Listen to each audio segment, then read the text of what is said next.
Assalamualaikum warahmatullahi wabarakatuh. Apa kabar sahabat TWJ Channel? Semoga selalu diberi kesehatan dan rezeki yang berkelimpahan. Amin ya rabbal alamin. Selamat mendengarkan cerita Abu Nawas, Sang Penggeli Hati, episode 9. Karena dianggap hampir membunuh Baginda, maka Abu Nawas mendapat celaka. Dengan kekuasaan yang absolut, Baginda memerintahkan prajurit-prajuritnya langsung menangkap dan menyeret Abu Nawas untuk dijebloskan ke penjara. Waktu itu Abu Nawas sedang bekerja di ladang karena musim tanam kentang akan tiba. Ketika para prajurit kerajaan tiba, ia sedang mencangkul. Dan tanpa alasan yang jelas, mereka langsung menyeret Abu Nawas sesuai dengan titah Baginda. Abu Nawas tidak berkutik. Kini ia mendekam di dalam penjara. Beberapa hari lagi kentang-kentang itu harus ditanam. Sedangkan istrinya tidak cukup kuat untuk melakukan pencangkulan. Abu Nawas tahu bahwa tetangga-tetangganya tidak akan bersedia membantu istrinya sebab mereka juga sibuk dengan pekerjaan mereka masing-masing. Tidak ada yang bisa dilakukan di dalam penjara kecuali mencari jalan keluar. Seperti biasa, Abu Nawas tidak bisa tidur dan tidak enak makan. Ia hanya makan sedikit. Sudah 2 hari ia meringkuk di dalam penjara. Wajahnya murung. Hari ketiga, Abu Nawas memanggil seorang pengawal. "Bisakah aku minta tolong kepadamu?" kata Abu Nawas membuka pembicaraan. "Apa itu?"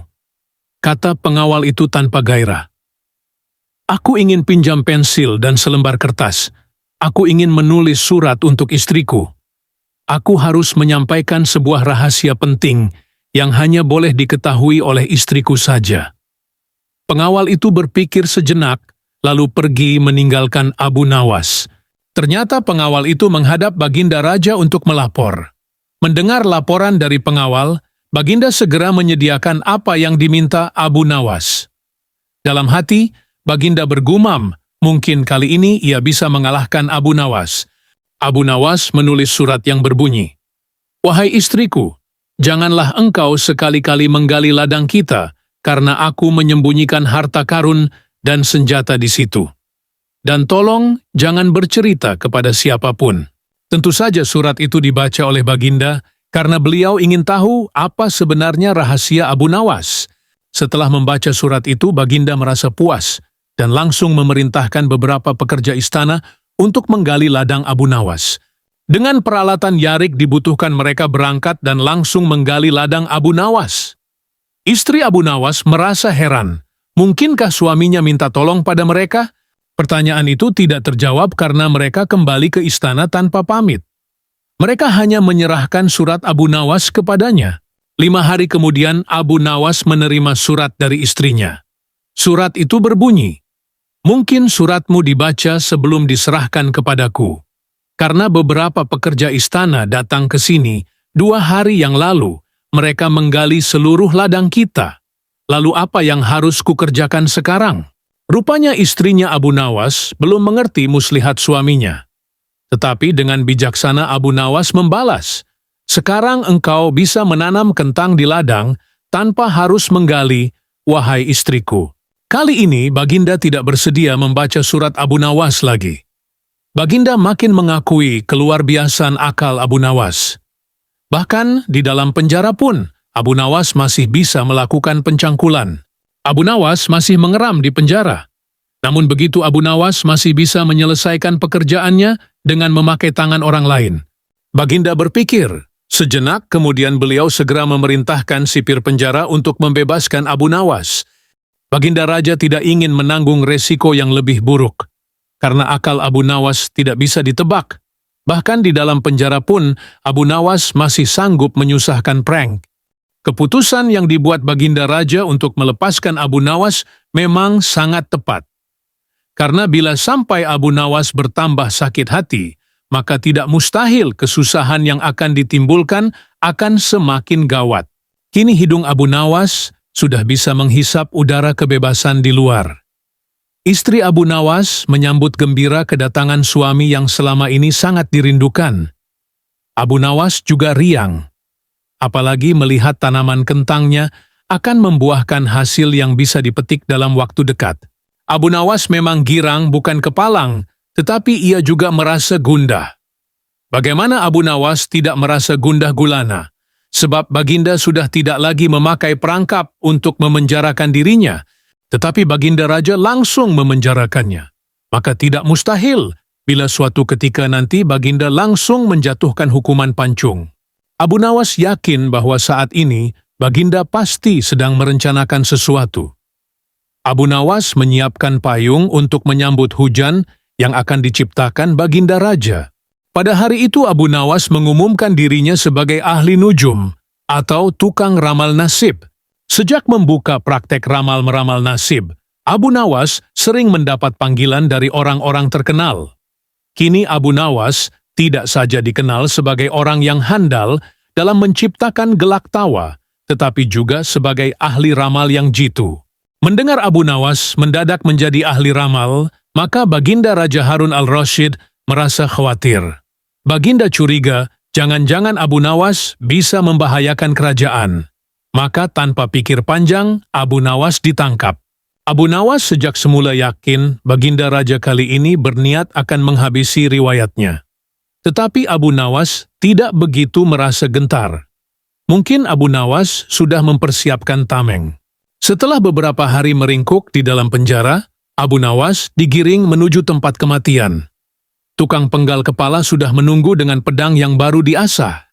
Abu Nawas menghampiri tempat penjagalan dengan amat tenang. Baginda merasa kagum terhadap ketegaran Abu Nawas. Tetapi Baginda juga bertanya-tanya dalam hati, mengapa Abu Nawas begitu tabah menghadapi detik-detik terakhir hidupnya. Ketika Algojo sudah siap mengayunkan pedang, Abu Nawas tertawa-tawa sehingga Baginda menangguhkan pemancungan. Beliau bertanya, "Hai Abu Nawas, apakah engkau tidak merasa ngeri menghadapi pedang Algojo?" "Ngeri tuanku yang mulia, tetapi hamba juga merasa gembira," jawab Abu Nawas sambil tersenyum. "Engkau merasa gembira?" tanya Baginda kaget. "Betul Baginda yang mulia, karena tepat 3 hari setelah kematian hamba, maka Baginda pun akan mangkat menyusul hamba ke liang lahat, karena hamba tidak bersalah sedikit pun."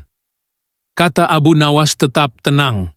Baginda gemetar mendengar ucapan Abu Nawas, dan tentu saja hukuman pancung dibatalkan. Abu Nawas digiring kembali ke penjara. Baginda memerintahkan agar Abu Nawas diperlakukan istimewa. Malah Baginda memerintahkan supaya Abu Nawas disuguhi hidangan yang enak-enak. Tetapi Abu Nawas tetap tidak kerasa tinggal di penjara. Abu Nawas berpesan dan setengah mengancam kepada penjaga penjara bahwa bila ia terus-menerus mendekam dalam penjara, ia bisa jatuh sakit atau meninggal. Baginda Raja terpaksa membebaskan Abu Nawas setelah mendengar penuturan penjaga penjara. Cita-cita atau obsesi menghukum Abu Nawas sebenarnya masih bergolak. Namun Baginda merasa kehabisan akal untuk menjebak Abu Nawas. Seorang penasihat kerajaan kepercayaan Baginda Raja menyarankan agar Baginda memanggil seorang ilmuwan ulama yang berilmu tinggi untuk menandingi Abu Nawas. Pasti masih ada peluang untuk mencari kelemahan Abu Nawas. Menjebak pencuri harus dengan pencuri, dan ulama dengan ulama. Baginda menerima usul yang cemerlang itu dengan hati bulat. Setelah ulama yang berilmu tinggi berhasil ditemukan, Baginda Raja menanyakan cara terbaik menjerat Abu Nawas. Ulama itu memberitahu cara-cara yang paling jitu kepada Baginda Raja. Baginda Raja manggut-manggut setuju. Wajah Baginda tidak lagi murung. Apalagi ulama itu menegaskan bahwa ramalan Abu Nawas tentang takdir kematian Baginda Raja sama sekali tidak mempunyai dasar yang kuat. Tiada seorang pun manusia yang tahu kapan dan di bumi mana ia akan mati, apalagi tentang ajal orang lain.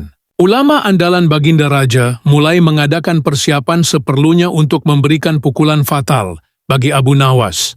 Siasat pun dijalankan sesuai rencana. Abu Nawas terjerembab ke lubang siasat sang ulama. Abu Nawas melakukan kesalahan yang bisa menghantarnya ke tiang gantungan atau tempat pemancungan. Benarlah peribahasa yang berbunyi sepandai-pandai tupai melompat, pasti suatu saat akan terpeleset. Kini, Abu Nawas benar-benar mati kutu. Sebentar lagi ia akan dihukum mati karena jebakan sang ilmuwan ulama. Benarkah Abu Nawas sudah keok? Kita lihat saja nanti. Banyak orang yang merasa simpati atas nasib Abu Nawas, terutama orang-orang miskin dan tertindas yang pernah ditolongnya. Namun derai air mata para pecinta dan pengagum Abu Nawas tak akan mampu menghentikan hukuman mati yang akan dijatuhkan. Baginda Raja Harun al-Rashid benar-benar menikmati kemenangannya. Belum pernah Baginda terlihat seriang sekarang. Keyakinan orang banyak bertambah mantap. Hanya satu orang yang tetap tidak yakin bahwa hidup Abu Nawas akan berakhir setragis itu, yaitu istri Abu Nawas. Bukankah Allah Azza wa Jalla lebih dekat daripada urat leher? Tidak ada yang tidak mungkin bagi Allah yang maha gagah. Dan kematian adalah mutlak urusannya. Semakin dekat hukuman mati bagi Abu Nawas, orang banyak semakin resah. Tetapi bagi Abu Nawas malah sebaliknya. Semakin dekat hukuman bagi dirinya, semakin tegar hatinya. Baginda Raja tahu bahwa ketenangan yang ditampilkan Abu Nawas hanyalah merupakan bagian dari tipu dayanya. Tetapi Baginda Raja telah bersumpah pada diri sendiri bahwa beliau tidak akan terkecoh untuk kedua kalinya. Sebaliknya Abu Nawas juga yakin, selama nyawa masih melekat, maka harapan akan terus menyertainya. Tuhan tidak mungkin menciptakan alam semesta ini tanpa ditaburi harapan-harapan yang menjanjikan. Bahkan dalam keadaan yang bagaimanapun gawatnya. Keyakinan seperti inilah yang tidak dimiliki oleh Baginda Raja dan ulama itu. Seketika suasana menjadi hening sewaktu Baginda Raja memberi sambutan singkat tentang akan dilaksanakan hukuman mati atas diri terpidana mati Abu Nawas. Kemudian tanpa memperpanjang waktu lagi, Baginda Raja menanyakan permintaan terakhir Abu Nawas. Dan pertanyaan inilah yang paling dinanti-nantikan Abu Nawas, adakah permintaan yang terakhir? Ada paduka yang mulia? Jawab Abu Nawas singkat. Sebutkan, kata Baginda. Sudilah kiranya hamba diperkenankan memilih hukuman mati yang hamba anggap cocok, wahai Baginda yang mulia. Pinta Abu Nawas. Baiklah, kata Baginda menyetujui permintaan Abu Nawas. Paduka yang mulia, yang hamba pinta adalah bila pilihan hamba benar, hamba bersedia dihukum pancung, tetapi jika pilihan hamba dianggap salah, maka hamba dihukum gantung saja. Kata Abu Nawas memohon, engkau memang orang yang aneh. Dalam saat-saat yang amat genting pun engkau masih sempat bersenda gurau. Tetapi ketahuilah bagiku, segala tipu muslihatmu hari ini tak akan bisa membawamu kemana-mana, kata Baginda sambil tertawa. Hamba tidak bersenda gurau paduka yang mulia. Kata Abu Nawas bersungguh-sungguh. Baginda makin terpingkal-pingkal.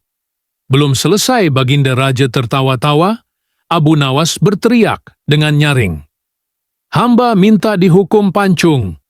Semua yang hadir kaget. Orang banyak belum mengerti mengapa Abu Nawas membuat keputusan begitu. Tetapi kecerdasan otak Baginda Raja menangkap sesuatu yang lain, sehingga tawa Baginda yang semula berderai-derai mendadak terhenti. Kening Baginda berkenyit mendengar ucapan Abu Nawas. Baginda Raja tidak berani menarik kata-katanya karena disaksikan oleh ribuan rakyatnya. Beliau sudah terlanjur mengabulkan Abu Nawas menentukan hukuman mati yang paling cocok untuk dirinya. Kini kesempatan Abu Nawas membela diri. Baginda yang mulia, hamba tadi, mengatakan bahwa hamba akan dihukum pancung. Kalau pilihan hamba benar, maka hamba dihukum gantung. Tetapi di manakah letak kesalahan pilihan hamba, sehingga hamba hams dihukum gantung? Padahal hamba telah memilih hukuman pancung. Olah kata Abu Nawas memaksa Baginda Raja, dan ulama itu tercengang. Benar-benar luar biasa otak Abu Nawas ini. Rasanya tidak ada lagi manusia pintar selain Abu Nawas di negeri Baghdad ini. Abu Nawas, aku mengampunimu. Tapi sekarang jawablah pertanyaanku ini. Berapa banyakkah bintang di langit? Oh, gampang sekali tuanku.